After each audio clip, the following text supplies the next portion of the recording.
नमस्कार साथियों, कैसे आप लोग। उम्मीद करते हैं आप लोग बहुत बढ़िया होंगे, स्वस्थ होंगे, मस्त होंगे और आप अपना पढ़ाई निरंतर कर रहे होंगे। फ्रेंड्स, ये जो आपका पंचमा पाठ है जो आपके कमिंग एग्जाम बिहार बोर्ड 2024 में आप देने जा रहे हैं, उसके लिए जो संस्कृत सब्जेक्ट होता है, तो संस्कृत में आपका 90 प्लस मार्क्स आए, इसके लिए मैं संस्कृत के एक एक चैप्टर को पहले डिटेल वे में एक्सप्लेन कर रहा हूं। उसके बाद उससे होने वाले बनने वाले जितने जो ऑब्जेक्टिव क्वेश्चंस है वो आपके सामने इस बोर्ड पे दिखाई देंगे और एक एक क्वेश्चन आपसे बनेंगे।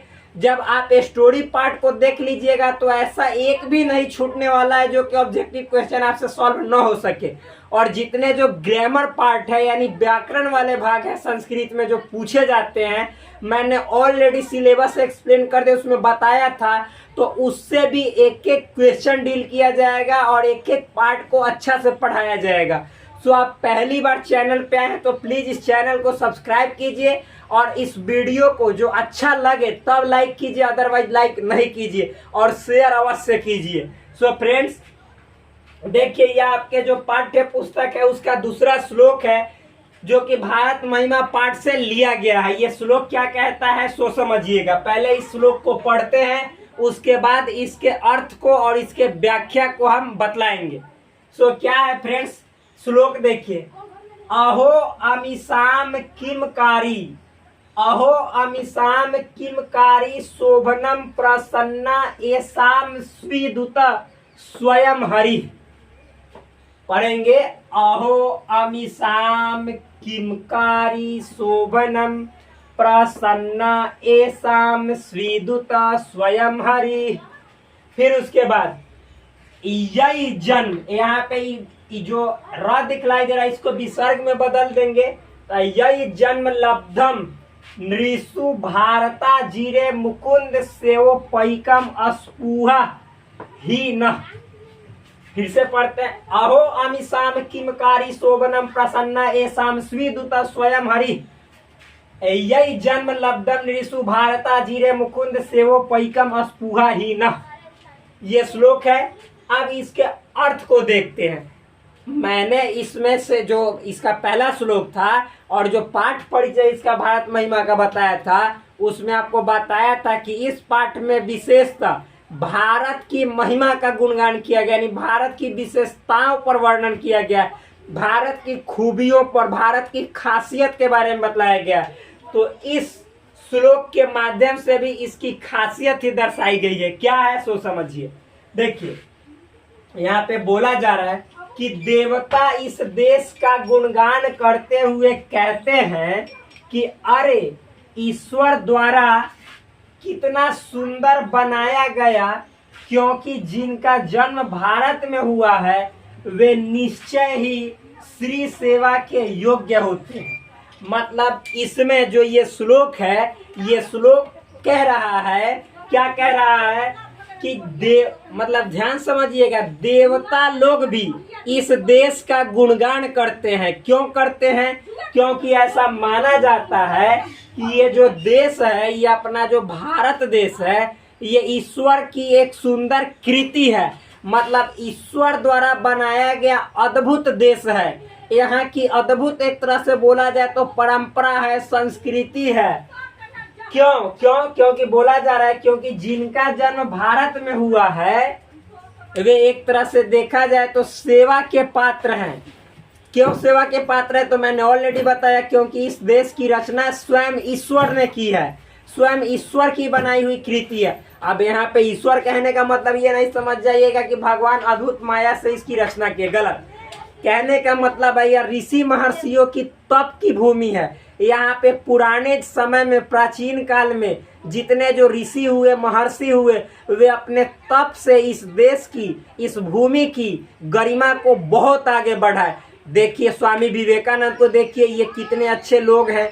स्वामी दयानंद सरस्वती जी को देख लीजिए, रामानंद को देख लीजिए, निम्बार्काचार्य, चैतन्य महाप्रभु, मीरा, कबीर, तुलसीदास, फिर वाल्मीकि, फिर उसके बाद रैदास, गुरु नानक, फिर उसके बाद आपको देखा जाए सूरदास। भाई मतलब कि एक तरह से देखा जाए तो विद्वानों की, संतों की, भक्तों की, ऋषि महर्षि में देखिएगा तो चरक देख लीजिए, सुश्रुत देख लीजिए, आर्यभट्ट देख लीजिए, ये सब बड़े बड़े ऋषि थे। क्योंकि अपने तप से, ये अपने मतलब एक तरह से बोला जाए तो आंतरिक अपने अज्ञान से, आंतरिक ज्ञान मतलब अंतरात्मा को सही समझकर, पाणिनि जी को देख लीजिए, फिर उसके बाद पतंजलि को देख लीजिए, बहुत बड़े बड़े विद्वान हैं। तो इन विद्वानों की तप भूमि है। आप तप में अगर जो जाइएगा तो कपिल मुनि देख लीजिए, फिर उसके बाद आप देख लीजिए किनको, वशिष्ठ मुनि को देख लीजिए, अगस्त मुनि को देख लीजिए, मुनि विश्वामित्र को देख लीजिए, बहुत सारे मुनि हैं, कमी नहीं है। दधीची ऋषि को देख लीजिए। भाई ये इन्हीं लोगों की तो भूमि है, इन्हीं लोगों के तप से तो बना यहाँ की मिट्टी, एक तरह से समझिए तो है, जिसमें हम जन्म लेते हैं। ऐसा है, अर्थात जिस पर ईश्वर की कृपा होती है वही इस देश में जन्म लेता है। ऐसा इस श्लोक में कहा गया है कि भाग्य वाला वो है जिसका इस देश में जन्म हुआ है। ऐसा लोग जो ऐसे लोग समझिए तो दुर्भागी हैं, एक तरह से अभागे हैं, जिनका जन्म इस देश को छोड़कर दूसरे देश में हुआ। समझ में आ रहा है दोस्त? तो यही है इस श्लोक का। अब इसकी विस्तृत व्याख्या देखें तो देखिए इसका सार तत्व क्या है, मतलब कहना क्या चाह रहा है। तो प्रस्तुत श्लोक भागवत पुराण से संकलित है। यह पूछा जाता है कि ये जो श्लोक है, अहो अमिशाम किमकारी शोभनम प्रसन्ना एसाम श्रीदूत स्वयं हरि यही जन्म लब्धम नृषु भारता जीरे मुकुंद सेवो पैकम अस्पुआ ही न। ये श्लोक किस पुराण से लिया गया है? तो भागवत पुराण से लिया गया है तथा यहाँ पे भारत महिमा पाठ से यह उद्धृत है, मतलब निकाला गया है, यहाँ पे दिया गया है। इसमें मतलब इस श्लोक में इसमें भारत देश की महानता का वर्णन किया गया है। हम तो ऑलरेडी बतला दिए हैं कि जितने जो चैप्टर है सभी चैप्टर्स में जितने जो श्लोक हैं, ये जो चैप्टर है इसी के पाठ परिचय में ही मैंने बतलाया था कि इसमें मुख्य रूप से, विशेष रूप से भारत के गौरव के बारे में, भारत के महिमा का बखान किया गया, इसकी विशेषता खूबियां को दर्शाया गया इन श्लोकों के माध्यम से। ये श्लोक ऐसे ही नहीं रचे गए हैं, कोई ना कोई शास्त्र से, कोई ना कोई पुराण से लिया गया है। आगे देखिए फ्रेंड्स, कवि का कहना है कि भारत ही ऐसा देश है जहां भगवान श्री जन्म लेने की इच्छा प्रकट करते हैं। भगवान भी, श्री नहीं, मतलब भारत ही एक ऐसा अपना देश है जहाँ पे भगवान भी जन्म लेने के लिए एक तरह से लालायित होते हैं। उनको भी मन करता है कि हम इस भारत भूमि में जन्म लें और अपने इस मतलब कि जो मानव रूपी जीवन है उसको सार्थक सिद्ध करें। क्योंकि देखिए मेरे दोस्त, यहाँ पे इस धरती पे भगवान का नाम तो लिया ही जाता है, लेकिन कर्मों को, उन्हीं के कर्मों को याद किया जाता है जो इस पृथ्वी पर प्रत्यक्ष रूप से जन्म लेकर और लोगों को दिखाता है। उन्हीं के कर्मों का गुणगान किया जाता है। स्वामी विवेकानंद को हम लोग क्यों पूछते हैं, उनकी गुणगान क्यों करते हैं? महात्मा गांधी को क्यों पूछते हैं? उनके कर्म के कारण, क्योंकि उनकी कर्म में महानता थी। और जिस व्यक्ति की कर्म में महानता होती है वही व्यक्ति वास्तव में इस पृथ्वी पर पूजने योग्य है। एक तरह से बोला जाए तो पूजनीय है, यानी पूजने का पात्र है। तो ये बात ध्यान रखिएगा, अच्छा बात है। देखिए आगे लिखा गया, इस देश में जन्म लेने वाले मनुष्य धन्यवाद के पात्र होते हैं। ऐसा बोला जा रहा है कि जिसका जन्म इस देश में होता है वे धन्यवाद के पात्र होते हैं। मतलब एक तरह से वो बहुत धन्य ही धन्य है, उनका जन्म एक तरह से सार्थक हो जाता है, क्योंकि वे श्री हरि के सेवा के इच्छुक होते हैं। क्यों?